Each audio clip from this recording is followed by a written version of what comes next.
کرتی ہے، فرشتے بھی اترتے ہیں بِإِذْنِ رَبِّهِمْ مِنْ كُلِّ امر، اپنے رب کے حکم سے ہر امر کے ساتھ۔ تقدیریں آج تقسیم ہو جائیں گی، شب برات میں لسٹیں بنی، آج تقسیم ہو جائیں گی، فرشتوں کو مل جائیں گی پورے سال کے لیے، کس نے مرنا، کس نے جینا، کس کا رزق، سارا ان کو مل جائے گا۔ سلام سلامتی ہے، کیا ہے؟ ہی حتی مطلع الفجر، اور وہ فجر کے طلوع ہونے تک۔ آئیے قرآن کے بارے میں چند باتیں۔ یہ قرآن اللہ کا کلام ہے۔ کس کا کلام ہے؟ غیر مخلوق ہے۔ رب بے مثل ہے تو اس کا کلام بھی اس جیسا کوئی کلام، ہمیں اس سے محبت ہونی چاہیے۔ آسمان سے کتنے صحیفے نازل ہوئے؟ 104۔ کتنے؟ 4 بڑے، زبور، تورات، انجیل، قرآن، یہ 4 بڑے۔ نازل کتنے ہوئے؟ 104۔ قرآن میں نا صحف ابراہیم و موسیٰ، حضرت شیس پر، حضرت ادریس پر، حضرت ابراہیم پر نازل ہوئے صحیفے۔ یہ قرآن سب سے زیادہ جامع، سب کا جامع اور زیادہ تفصیل کے ساتھ، اس میں ہے تبیان۔ اللہ فرماتا ہے تبیان لکل شیء، اس قرآن میں ہر شے کا روشن بیان ہے، ہر شے کا۔ اونچی، ایک ہوتا ہے بیان، ایک ہوتا ہے تبیان۔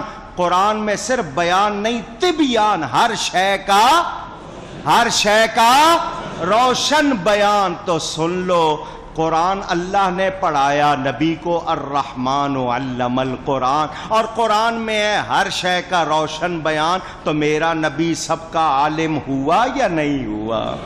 پڑھانے والا اللہ، پڑھائی جانے والی کتاب قرآن، پڑھنے والے اللہ کے حبیب، کمی کہاں سے ہو؟ تو اللہ نے پڑھایا اور سب کچھ پڑھایا۔ اللہ فرماتا ہے وَعَلَّمَكَ مَا لَمْ تَكُنْ تَعْلَمْ، اے حبیب جو کچھ آپ نہیں جانتے تھے ہم نے آپ کو سکھا دیا۔ میرے دوستوں اور بزرگوں، امام احمد نے خواب میں اللہ کی زیارت کی اور سوال کیا، یا اللہ تیرے قریب سب سے زیادہ کون ہے؟ فرمایا قرآن پڑھنے والے، سمجھنے والے، جو قرآن پڑھتے ہیں اور جو سمجھتے ہیں۔ ہم نے قرآن پڑھنا چھوڑ دیا، طاقوں میں سجا دیا۔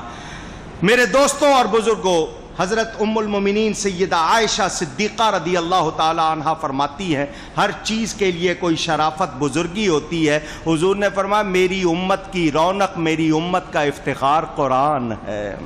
کیا ہے؟ اونچی۔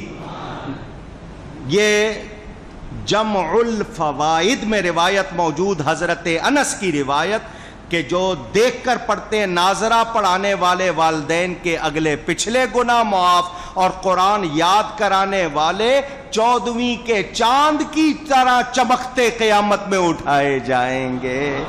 اپنے بچوں کو قرآن پڑھاؤ گے تو گھاٹے میں نہیں رہو گے، فائدہ ہی فائدہ ہے۔ ارے ہمیں تو نبی سے ملا، یہ نسبت کیا کم، اور پھر رب کا کلام، اس کو پڑھنا ثواب، پڑھوانا ثواب، پڑھانا ثواب، سننا ثواب، سنانا ثواب، سنوانا ثواب، لکھنا ثواب، لکھوانا ثواب، چھپوانا ثواب، چھاپنا ثواب، تقسیم کرنا ثواب، رکھنا ثواب، دیکھنا ثواب، سمجھنا ثواب، سمجھانا ثواب، یاد کرنا ثواب، یاد کروانا ثواب، نہیں اس کو تو چومنا بھی ثواب۔